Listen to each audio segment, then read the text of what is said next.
ओवैसी ने बयान दिया, विनोद बंसल ने पलटवार किया और बीजेपी ने भी निशाना साधा। बीजेपी नेता अमित मालवीय ने सोशल मीडिया एक्स पर लिखा है कि ओवैसी अपने बयानों से राम मंदिर के अभिषेक को सांप्रदायिक रंग देना चाह रहे हैं। यह अमित मालवीय की तरफ से, बीजेपी की तरफ से, अमित मालवीय की तरफ से ये देखिए, ये जवाब दिया गया। ओवैसी अपने कौम के युवाओं को ऐसे बयान से भड़का रहे हैं।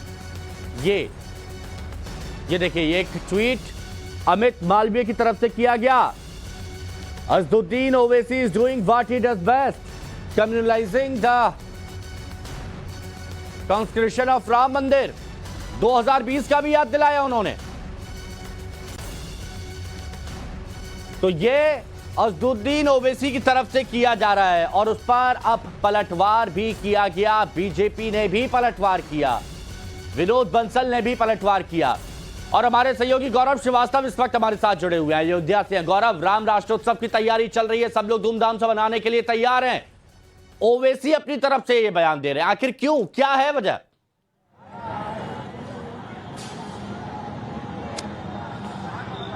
देखिए, ओवैसी अपने घटते वोटों को लेकर बहुत परेशान है। तेलंगाना चुनाव के नतीजों ने ये बात तो साफ कर दी कि कहीं ना कहीं उनके जो वोट बैंक है उसमें सेंध लग चुकी है और अब पैन इंडिया उस वोट को आकर्षित करने के लिए ओवैसी इस तरह के बयान दे रहे हैं। मेरे तस्वीरों में पीछे अगर आप देखें तो मैं राम मंदिर के उस एंट्री पॉइंट पर खड़ा हूं जहां से ये कॉरिडोर पूरा बन रहा है।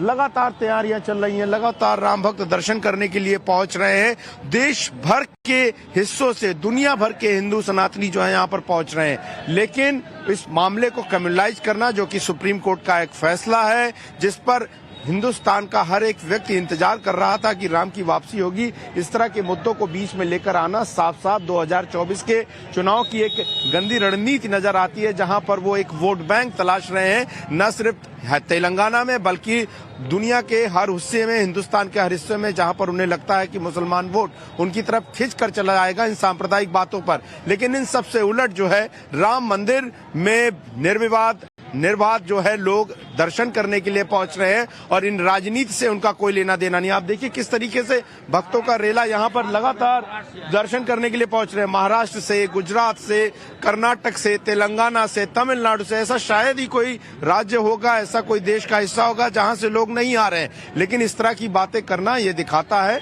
कि सिर्फ और सिर्फ वो वोट बैंक जो लगातार उनके पास से खिसक रहा है, शायद उसमें सेंध लगाने की कोशिश असदुद्दीन ओवैसी की है, उनके पार्टी की है और इसके अलावा उनका कोई भी उद्देश्य इस पूरे बयान में नजर नहीं आता है। हाँ, गौरव, ये बात तो यहाँ पर दिख रही है कि किस तरह से असदुद्दीन ओवैसी लगातार यहाँ पर कोशिश करे। लेकिन मेरे को ये बात बताइए, असदुद्दीन ओवैसी बैरिस्टर हैं, कानूनी मामलों के जानकार हैं, आप भी कानूनी मामले बहुत अच्छे तरीके से जानते हैं। इस तरह से बयानबाजी करना मस्जिदों को लेकर, अयोध्या को लेकर और बाबरी को लेकर, क्या ये कोर्ट की अवहेलना नहीं है?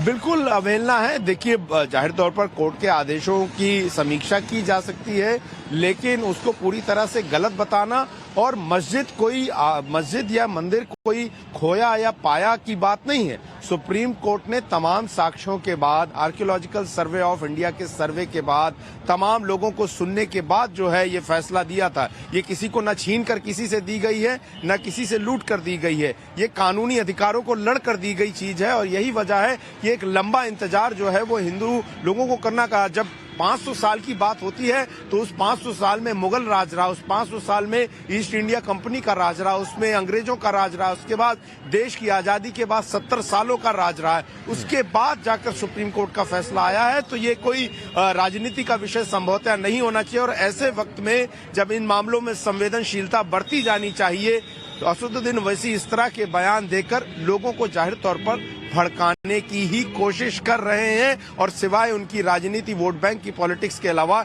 इन पूरे बयानों में नजर नहीं आती। और जाहिर तौर पर अगर कोई चाहे तो इनके खिलाफ इस तरह में मामलों में मुकदमा भी दर्ज करा सकता है। गौरव, सबसे बड़ी बात, जन सैलाब इस वक्त उमड़ रहा है, अयोध्या की ओर लोग पहुंच रहे हैं राम राष्ट्रोत्सव में शामिल होने के लिए, तब ऐसी बयानबाजी।